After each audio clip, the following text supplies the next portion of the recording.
Real estate edge with Jimmy Singh, और आज का सवाल है पटेल फ्रॉम लंदन ओंटारियो। मुझे खुशी इस बात की है कि वो हमारा चैनल देखते हैं और हमारे चैनल से जितनी भी उनको एडवाइसेस मिली उन्होंने अपना घर बाय कर लिया। लेकिन उनका सवाल आज ये है कि आपने ये कभी भी इस क्वेश्चन को अपने प्रोग्राम का हिस्सा नहीं बनाया। तो उन्होंने बड़ा क्वेश्चन किया कि मैंने घर बाय कर लिया, डील हो गई, क्लोजिंग हो गई, मैं मूव हो गया, और पहली बारिश और तूफान जो अभी आया तो पता ये चला कि बेसमेंट लीक हो रही है। इस सूरत में वो जो बायर है वो क्या कर सकता है? Through contract, through seller, through lawyer, वो कैसे इस चीज़ के बारे में कुछ जानकारी ले सकता है, या उसको ये जो बेसमेंट लीक हुई है इसका फिक्स कैसे किया जा सकता है? श्योर रिजवान, हमारा जो साउथ वेस्टर्न ओंटारियो है, यहाँ का जो वेदर है इट इज़ वेरी अनसर्टन। जब बारिश होती है, स्नो जब थॉ करती है तो वाटर माइट पूल, एंड उसकी वजह से ये चीज़ें मसले बहुत ज़्यादा कॉमन हैं। अच्छा, so it's not so at the end of the day there is curtain. इस केस के लिए मैं आपको कुछ केस लॉ बताऊंगा कि कनाडा कैसे स्टडी करता है, कोर्ट कैसे किसकी साइड लेते हैं, एंड कैसे बायर को अपने आप को प्रोटेक्ट करना चाहिए सूरत हाल में, राइट। सो पहली बात, जस्ट बिकॉज अगर आपकी बेसमेंट, आपने कोई घर रीसेल खरीदा है और आपकी बेसमेंट लीक हो गई है, that doesn't mean you can just sue the seller and win. It doesn't work that way, right. क्योंकि हमारा जो कनाडा का लॉ है वो प्रॉपर्टी के जो डिफेक्ट होते हैं उनको दो कैटेगरीज में डिवाइड किया होता है। पहले जो डिफेक्ट होते हैं उसको हम कहते हैं पेटेंट डिफेक्ट, दूसरे होते हैं लेटेंट डिफेक्ट। सो जो पेटेंट डिफेक्ट होते हैं वो होते हैं जैसे माइनर, फॉर एग्जांपल आपका कोई टाइल क्रैक हो गया, कोई दीवार में अगर कोई होल निकला हुआ है, या जैसे बेसमेंट अनफिनिश्ड है तो यू कैन सी कि उसमें कोई क्रैक है, normal what ever, that is visual. ठीक है। सो कई बार क्या होता है, बंदा एक्साइटमेंट में खरीद लेता है, चीज़ों को नज़रअंदाज कर देता है, और जैसे मल्टीपल ऑफर्स होती हैं, कई बार लोग इंस्पेक्शन की कंडीशन भी नहीं डालते, तो उस सूरत हाल में आपका चांस बहुत कम हो जाता है कि you can win, right, until के सेलर ने झूठ बोला है, मिस रिप्रेजेंट किया है, राइट। सो पहला जैसे मैंने बताया कि पेटेंट डिफेक्ट होता है। लेटेंट डिफेक्ट होता है कि जो हम दीवार के अंदर है हम देख नहीं सकते, then you are relying on other person telling you the truth, that is something like that, right. तो लॉ कहता है अगर किसी बंदे ने आपसे फ्रॉड किया, किसी ने कुछ हाइड किया, किसी की लीकेज हो रही थी, उसको बिना बताए ऊपर ड्राइवर लगा दी, क्लोजिंग के पास पानी आ गया, that is something else, right. But जो पहली जो चीज़ आपको देखनी पड़ेगी, एविडेंस आपको कोर्ट में जो प्रूव करने के लिए चाहिए होता है, वो आपको पहली बात ये चाहिए होगी कि क्या वो बंदे ने कभी इंश्योरेंस कंपनी को क्लेम किया है। इंश्योरेंस कंपनी के पास हमेशा क्लेम रहते हैं, ठीक है। सेकंड ये हो सकता है कभी उसने किसी कॉन्ट्रैक्टर को बुलाया है एस्टीमेट के लिए कि मेरी बेसमेंट लीक हो रही है, इसको एस्टीमेट दो, राइट। थर्ड चीज़ होती है कि कोई आपको नेबर बताए कि मेरे एक बारी गुफ्तगू हो रही थी, मेरी बात हो रही थी, वो बता रही थी कि पानी लीक होकर बेसमेंट में आ गया। जो अच्छी लॉ फर्म्स होती हैं वो फिर डिटेक्टिव वर्क करती है, बंदे छोड़ते हैं, they call insurance company, they talk to the neighbours, they figure out के लोकल कोई कॉन्ट्रैक्टर्स हैं जो बेसमेंट के मुतल्लिक करते हैं वाटर प्रूफिंग, क्या उन्होंने उसको कॉल मारी कि नहीं मारी। अगर वहाँ से प्रूफ मिल जाता है कि इस बंदे ने झूठ बोला आपको, then you have a chance of winning, right. And उसके अलावा mostly in my experience talking to lawyers, they said in court is very difficult to prove. Generally जो seller होता है he has the right to keep silence because उसकी scope of duty नहीं है, because what happen is seller has no duty to disclose patent defect जो हम देख सकते हैं। For example आप घर खरीद रहे हो और इसकी basement finish नहीं है, and you are just imagining कि इसका मैं separate entrance बना दूंगा, इसको मैं basement अपनी तरफ से finish करा दूंगा, और उस वक्त आपने due diligence नहीं किया, inspection नहीं किया, या आपने कोई थर्मल कैमरा लेके उसकी टेम्परेचर नहीं चेक किया कि बाहर कूलनेस है, अंदर से हवा आ रही, कुछ भी मतलब ऐसा हो सकता है। At that case vendor doesn't have to disclose anything, he just have to keep mouth shut.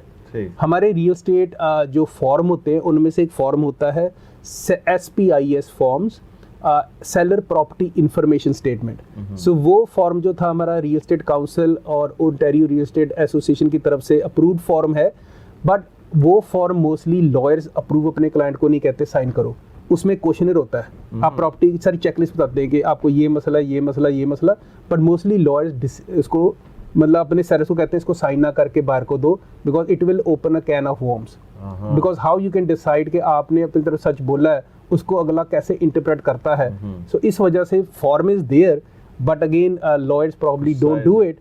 But at the same token अगर आप सेलर हो, आपको पता आपके घर में मसला है, जैसे पीछे एक केस हुआ था किचनर में जहाँ पानी का लेवल हाई था, मतलब ऐसे लंदन में भी कई एरिया हैं जब water table is pretty high, तो वो एरिया में आपको सम्प पम्प मस्ट है। सम्प पम्प का मकसद ये होता है कि अगर पानी फाउंडेशन के आसपास ज़्यादा इकट्ठा होता है, वो ट्रिगर करके पानी को दूर भेज देता है, राइट। तो अगर वो 24 घंटे चलता रहे, जैसे बहुत ज़्यादा बारिश हो रही है, स्नो मेल्ट कर रही है, तो after a while the motor can go off. तो उसमें क्या हुआ कि वो वाटर टेबल बहुत हाई था, आउट ऑफ टाउन बायर था, तो उसने उसको ये नहीं बताया भी हमारा water table high, obviously he doesn't have to disclose it, but उसको ये था कि इस एरिया में ऐसे अगर ब्रेकडाउन अचानक हो जाए मोटर, तो पानी बेसमेंट में आ सकता है। इस केस में क्या हुआ कि क्लोजिंग के बाद वो फेल होगी और वो पानी आ गया। Then again he has to go to court, and then court हमेशा कहता है जैसे बायर बीवियर, हमने उसके बारे में कितने वीडियो बनाए हुए हैं, राइट। इसको हम लैटिन जो वर्ड है कैविएट एम्प्टर वर्ड कहते हैं। सो हमारे मोस्टली जो कोर्ट लॉ है, until you are doing a due diligence the monkey is on buyer's back mostly, right. तो उनका यही कहना है कि अगर वो वाटर टेबल हाई था और उसको बताने की कोई जरूरत नहीं थी, बट अगर ऑलरेडी लीकेज हुई है और उसने छुपाया है, then they can go after it. But the code says that when buyer takes the possession of the property, they are buying property as is, right, until they're protecting themselves by putting certain clauses जो अगर future में मतलब clear communication करो। सो buyer को क्या करना चाहिए, सबसे पहले buyer should conduct a property inspection. आज की market is pretty calm down, so you should do your own inspection before getting into any sort of agreement.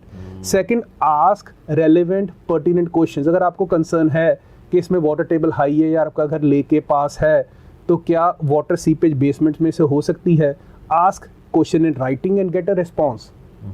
अगर आपको कोई इसमें डबल कुछ आपको कंसर्न है कि इसको मैं कैसे वर्ड करूं, you can always call a lawyer. Lawyer can draft a very tight clause जो रिटर्न में होगा तो दोनों पार्टीज पे बाउंड हो सकती हैं। And then you can say when you go to court कि ये देखो हमने से राब्ता किया था। अभी इसमें जो एक पीछे केस था, उसमें भी यही मसला आया था कि किसी ने अपना कॉन्ट्रैक्ट पे कोई चीज़ ली थी, पर उसने सिर्फ कॉन्ट्रैक्ट का एक पोर्शन बायर को दे दिया, बाकी जो पेज थे उसके पास थे नहीं।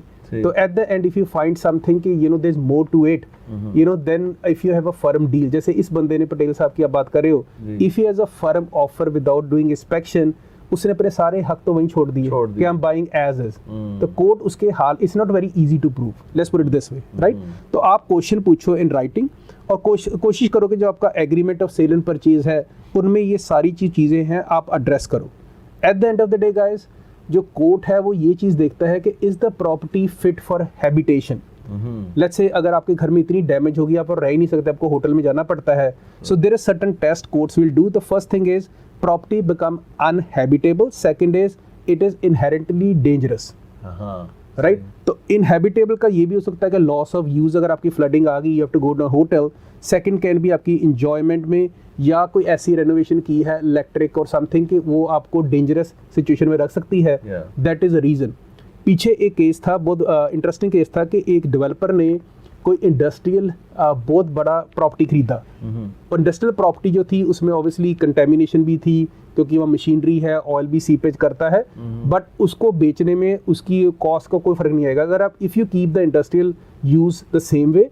उसकी प्रॉपर्टी का लैंड का यूज का कोई मसला नहीं था, तो but the developer see the city was growing, तो उसके जहन में आया कि क्यों ना मैं इंडस्ट्रियल को खरीद के इसकी जोनिंग कन्वर्ट करके इसमें कॉन्डोमिनियम टावर बनाऊं।